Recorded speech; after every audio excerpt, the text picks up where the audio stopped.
Bismillahirrahmanirrahim. Assalamualaikum warahmatullahi wabarakatuh. Pada kesempatan kali ini kita akan masuk materi bab 3, yaitu tentang jual beli terlarang. Sebelumnya kita akan lihat dulu indikator hasil belajar. Yang pertama, menjelaskan definisi jual beli yang dilarang. Yang kedua, menjelaskan macam-macam jual beli yang dilarang. Yang ketiga, menjelaskan ayat-ayat Al-Quran tentang jual beli yang dilarang. Dan yang keempat, mendeskripsikan contoh-contoh jual beli yang dilarang. Oke, kita lanjut ya. Nah, jual beli terlarang. Nah, hukum awal jual beli itu sebenarnya adalah mubah, seperti yang dijelaskan di bab sebelumnya ya. Namun, menjadi wajib ketika dalam situasi membutuhkan makanan atau minuman untuk menjaga diri supaya tidak binasa. Nah, jadi hukum jual beli itu yang tadinya mubah bisa jadi berubah menjadi wajib dengan alasan seperti yang sudah dijelaskan barusan. Nah, bisa juga nih jadi makruh seperti membeli barang yang makruh. Dan terakhir, bisa juga jadi haram ketika membeli barang yang diharamkan. Maka untuk lebih jelasnya, yuk kita lihat penjelasan tentang jual beli terlarang ini. Nah, di sini ada jenis-jenis jual beli terlarang. Dilihat yang pertama dari faktor akid, yang kedua faktor akad, yang ketiga faktor ma'qud alaih, dan yang keempat faktor larangan syariat. Nanti ini ada macam-macamnya ya. Yuk kita lihat penjelasannya. Jenis jual beli yang terlarang, yang pertama itu dilihat dari faktor akid. Yang pertama yaitu jual beli orang yang tidak berakal. Nah, sebuah transaksi jual beli dikatakan sah jika terjadi antara orang-orang yang berakal sehat. Dengan demikian, tidak sah jika dilakukan oleh orang yang kehilangan akal sehatnya. Baik kehilangan akal sehat itu secara permanen, seperti orang gila, atau misalnya secara sementara, karena mabuk. Jadi, tidak sah jika ada transaksi yang dilakukan oleh orang yang tidak berakal. Yang kedua, jual beli orang yang belum baligh. Nah, jadi suatu transaksi jual beli itu tidak sah jika dilakukan oleh orang yang belum baligh, seperti anak kecil misalnya. Kecuali jika ia telah memasuki usia tamyiz. Nah, ciri dari tamyiz itu adalah dapat membedakan mana yang bermanfaat dan mana yang berbahaya. Adapun usia tamyiz ini sekitar 7 tahun. Jadi para ulama itu sepakat bahwa jual beli yang dilakukan oleh anak kecil yang belum tamyiz itu tidak sah. Adapun jual beli yang dilakukan oleh anak kecil yang sudah tamyiz namun belum baligh adalah sah jika anak tersebut mendapat izin dari orang tua atau walinya. Yang ketiga, jual beli orang yang terpaksa. Jadi, dalam jual beli itu kan harus dilakukan oleh kedua belah pihak dengan saling ridho, suka sama suka, tanpa ada unsur keterpaksaan. Kalau misalnya dalam jual beli itu sudah ada unsur keterpaksaan, nah menjadi jual belinya itu tidak sah. Yang keempat, jual beli orang yang ditahjir. Orang yang ditahjir yaitu orang yang dilarang untuk mengelola dan membelanjakan hartanya, baik dari segi orang maupun hartanya. Seperti orang yang memiliki keterbelakangan mental dan orang yang hartanya ditahan atau disita karena hutang. Nah, jadi kedua golongan ini tidak sah jual belinya. Tadi golongan yang pertama tidak sah karena orangnya yang punya keterbelakangan mental. Yang kedua, tidak diperbolehkan membelanjakan hartanya karena padanya ada hak-hak kreditur. Jadi tadi ya, kalau misalnya hartanya itu tertahan atau misalnya tadi disita karena hutang atau dalam masa penggadaian, nah itu tidak boleh dibelanjakan hartanya. Yang kelima yaitu jual beli taljiah. Jual beli taljiah ini adalah transaksi yang tujuannya bukan untuk jual beli, tapi untuk tujuan lain. Contohnya, kalau kita membeli barang yang ditawarkan oleh seorang preman dengan maksud agar kita tidak disakiti. Nah, jadi kita membeli barang dari preman tersebut bukan karena ingin memiliki barang tersebut, tapi karena kita takut kepada preman tersebut. Nah, hal seperti itu termasuk ke dalam jual beli yang dilarang. Oke, kita lihat di sini, disimpulkan di sini ya. Jadi maksud dari faktor akid itu adalah orang yang berakadnya, yaitu penjual dan pembeli. Jadi 5 hal yang sudah disebutkan tadi itu jual beli terlarang dilihat dari faktor akid atau orang yang berakad, yaitu penjual dan pembeli. Oke, kita lanjut. Jenis jual beli yang terlarang yang kedua ini dilihat dari faktor akadnya. Kita bisa lihat ada 2 macam di sini. Yang pertama, jual beli yang digantungkan dengan syarat. Jadi, jual belinya ini ada syarat-syarat tertentu. Contohnya, saya menjual handphone ini kepada kamu seharga 500.000 jika saya lulus sekolah. Nah, akad seperti ini itu dilarang. Kenapa?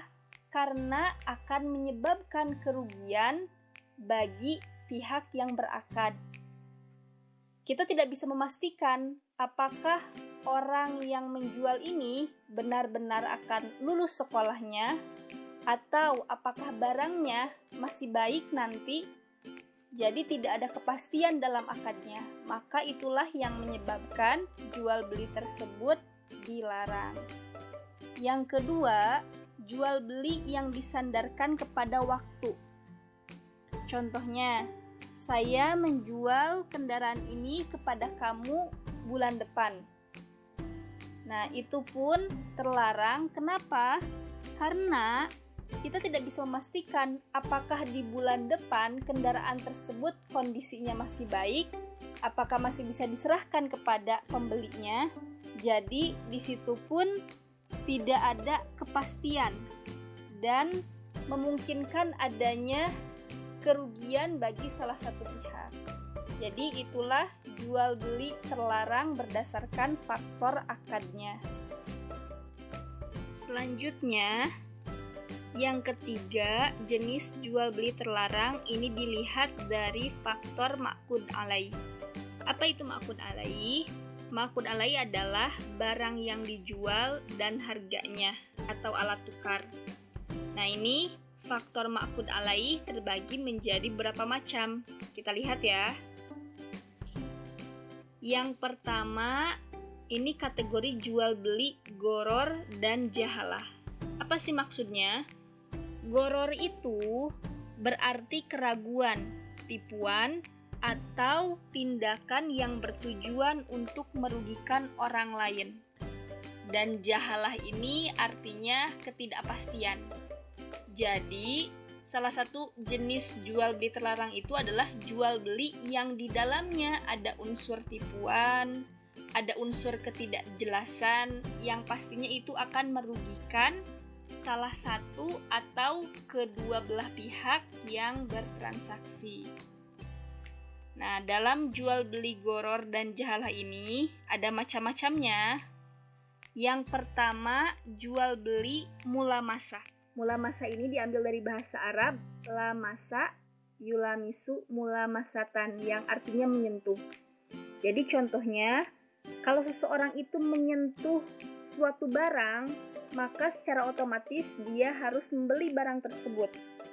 Jadi kalau seorang menyentuh misal baju atau kain gitu ya, dengan menyentuh saja tanpa dia bisa memilih, dia bisa memastikan itu cacat atau tidak, maka setelah menyentuh itu otomatis sebagai pembeli ya dia harus membeli barang tersebut.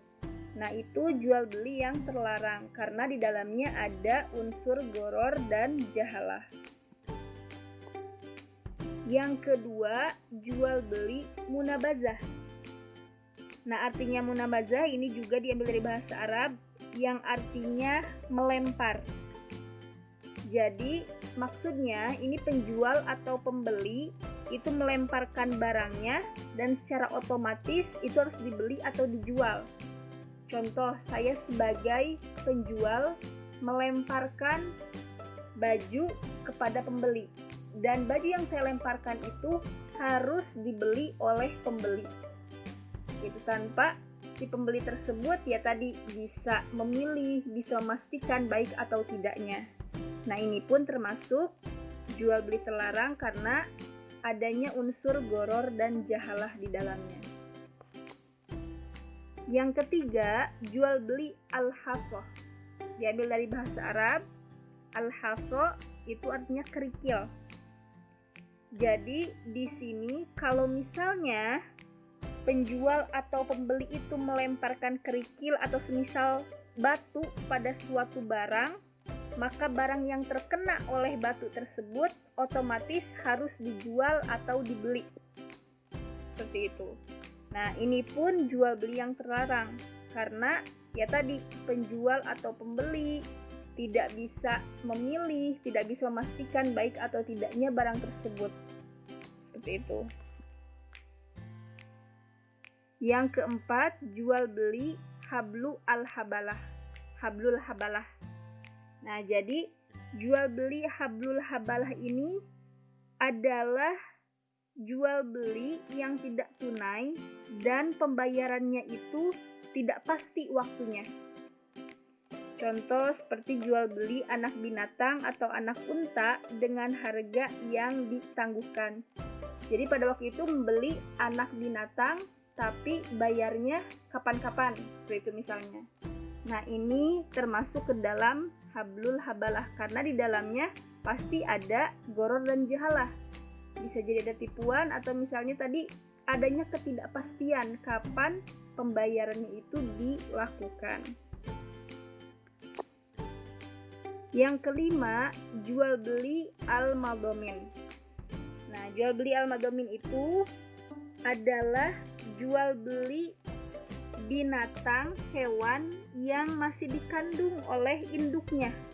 Jadi sebelum dilahirkan itu sudah dibeli terlebih dahulu. Nah, itu pun dilarang. Kenapa? Karena tidak bisa dipastikan janin yang ada dalam kandungan si induknya itu apakah nanti akan lahir dengan selamat, akan hidup, ada cacat atau tidaknya itu tidak bisa dipastikan. Maka itu termasuk jual beli terlarang. Yang keenam yaitu jual beli al-malaki. Jual beli al-malaki yaitu jual beli bagian tubuh yang ada di tulang punggung hewan jantan. Atau secara lebih jelasnya ini adalah jual beli sperma binatang. Dan ini jual beli terlarang ya. Selanjutnya yang ketujuh, jual beli asbul fahl. Nah, apa maksudnya jual beli asbul fahl? Yaitu jual beli bersifat jasa dengan mengawinkan pejantan dengan betina gitu. Jadi seseorang mengambil upah dari mengawinkan binatang tadi ya antara jantan dan betina. Nah, kenapa sih jual beli ini terlarang? Karena di dalamnya mengandung gharar, di mana betina yang dikawinkan bisa jadi hamil ataupun tidak. Gitu. Jadi tadi kan sudah dapat bayaran terlebih dahulu ya. Nah, tapi tidak bisa dipastikan apakah nanti yang dikawinkan itu akan mendapatkan keturunannya si hewan tersebut atau tidak. Nah, jadilah jual beli seperti ini dilarang. Yang kedelapan yaitu jual beli ijon. Jual beli ijon ini adalah jual beli tanaman seperti padi atau buah-buahan yang masih hijau, belum matang, jadi masih di pohonnya. Nah, jual beli seperti ini dilarang karena berpotensi merugikan kedua belah pihak. Jadi kalau misalnya ternyata ketika panen itu mendapatkan hasil yang banyak, maka itu akan merugikan penjual dan pastinya menguntungkan pembeli. Begitupun sebaliknya, kalau ternyata ketika panen dari padi atau misalnya buah-buahan tersebut itu gagal, maka akan merugikan pembeli. Karena tadi dia sudah membayar kepada penjual dengan harga yang cukup tinggi, tapi ketika mendapatkan hasil ternyata tidak sesuai. Jadi jual beli seperti ini dilarang. Yang terakhir, jual beli majhul, yaitu jual beli yang tidak diketahui baik itu barang, ukuran, harga, dan waktunya, serta tidak bisa diserahkan. Contohnya seperti jual beli ikan yang masih ada di laut. Nah, inilah jual beli goror dan jahalah yang tentunya dilarang. Oke, selanjutnya adalah jual beli yang mengandung unsur riba. Yang pertama yaitu jual beli inah. Jual beli inah itu adalah membeli barang secara kredit, kemudian dibeli lagi dengan harga yang lebih murah secara kontan. Jadi di sana berkumpul dua jual beli dalam satu jual beli. Contohnya, si A membeli motor kepada si B secara kredit dengan harga 15 juta. Setelah itu, si B membeli lagi motornya dengan harga 13 juta secara kontan pada waktu itu juga. Jadi di sini hasilnya si A mendapat uang tunai 13 juta dari si B dan si A pun punya hutang 15 juta kepada si B.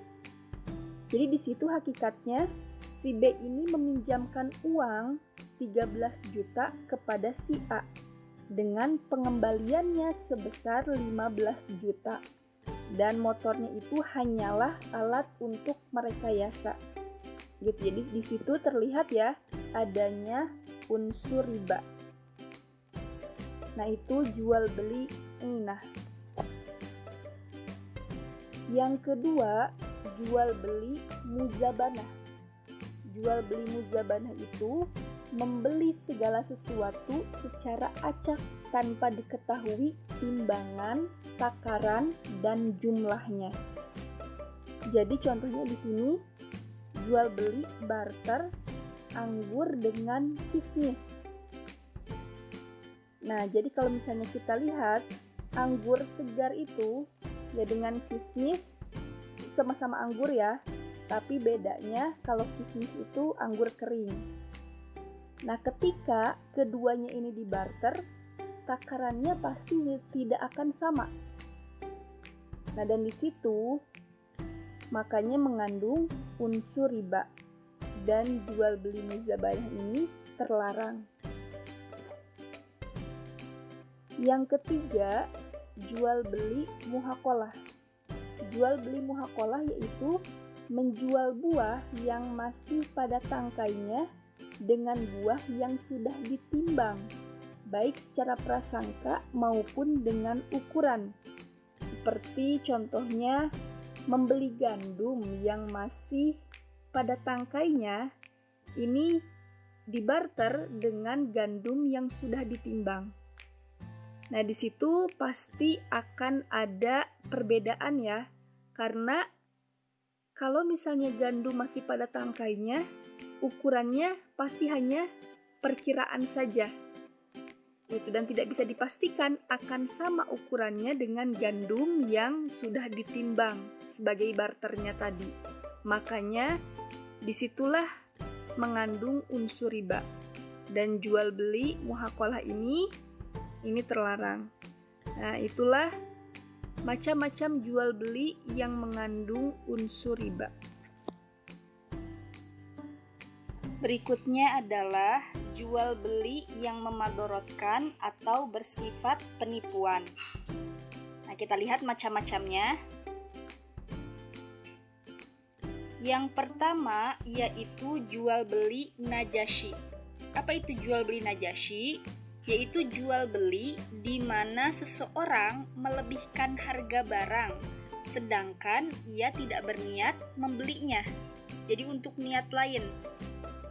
Contoh untuk menjebak orang lain supaya membeli barang tersebut dengan harga yang lebih mahal juga. Atau memuji barang dengan pujian yang palsu supaya laku. Nah, jual beli seperti ini dilarang karena di dalamnya ada unsur penipuan. Yang kedua, jual beli seseorang atas jual beli saudaranya. Contohnya, si A menjual barang kepada si B. Nah, proses jual beli ini masih berlangsung, gitu ya, belum sampai akhir. Tiba-tiba datang si C menjual barang yang sama yang dijual oleh si A ini, menjualnya juga kepada si B. Jadi meminta si B ini untuk membatalkan jual beli dengan si A karena si C punya barang yang sama dengan harga yang lebih murah. Nah, jual beli seperti ini juga dilarang. Yang ketiga, jual beli sofkoh. Apa itu jual beli sofkoh? Jual beli sofkoh itu jual beli secara borongan dengan menggabungkan barang yang baik dengan yang tidak baik.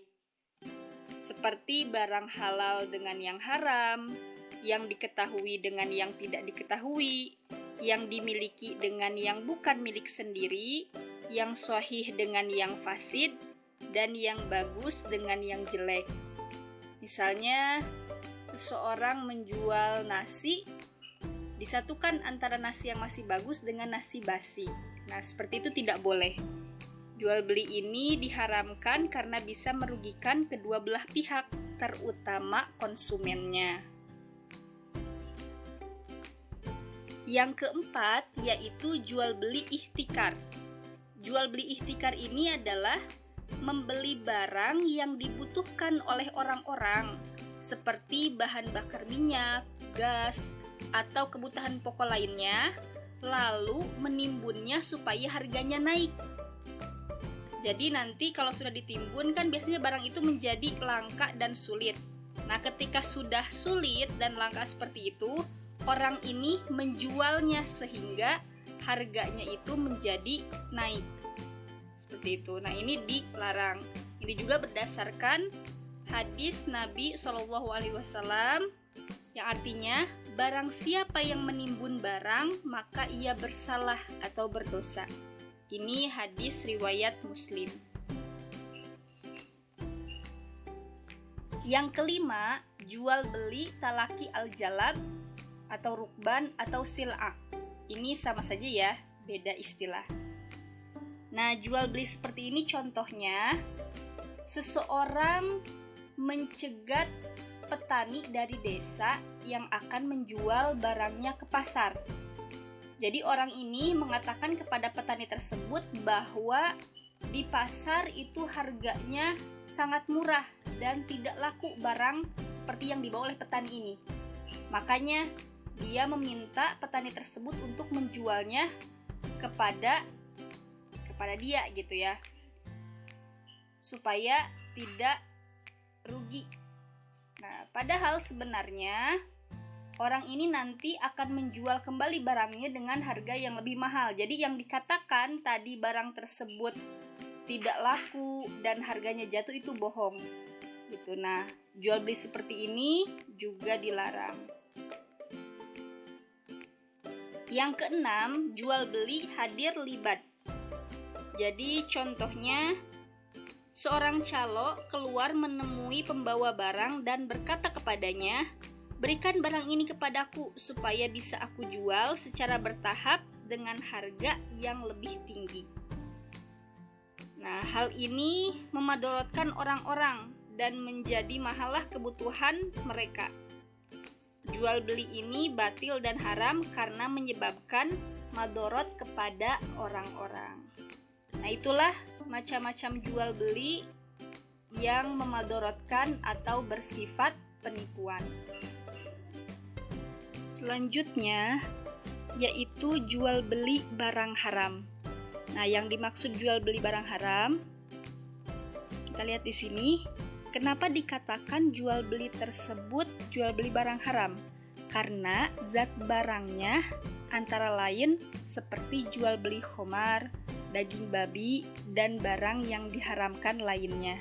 Sehingga dikatakan jual beli ini adalah jual beli barang haram, dan pastinya jual beli seperti ini dilarang. Berikutnya, jual beli yang diharamkan karena faktor lainnya. Yang pertama, jual beli ketika azan Jumat dan sholat Jumat. Nah, jual beli seperti ini dilarang ya. Yang kedua, jual beli di masjid. Yang ketiga, jual beli senjata untuk huru-hara atau kekacauan dan perang. Yang keempat, jual beli anggur dengan tujuan untuk dijadikan khamar. Dan yang terakhir, jual beli mushaf untuk orang kafir. Nah, jual beli seperti ini semuanya, kelimanya termasuk kategori jual beli yang dilarang. Selanjutnya, jual beli yang dilarang karena faktor larangan syariat. Setiap muslim ini harus menghindari praktik jual beli yang dilarang oleh dalil syariat. Contohnya seperti jual beli jabatan atau melancarkan kepentingan yang sangat kental unsur suap di dalamnya. Jadi, tidak boleh kita melakukan jual beli yang di dalamnya itu ada unsur suap. Di sini Rasulullah SAW bersabda dalam sebuah hadis dari Abdullah bin Amr radhiyallahu anhu sebagai berikut. Laknat Allah kepada pemberi suap dan penerima suap. Hadis riwayat Imam Ahmad. Nah, itulah penjelasan tentang jual beli yang dilarang. Jual beli terlarang pada bab 3 ini. Semoga bermanfaat dan bisa dipahami. Syukron. Wassalamualaikum warahmatullahi wabarakatuh.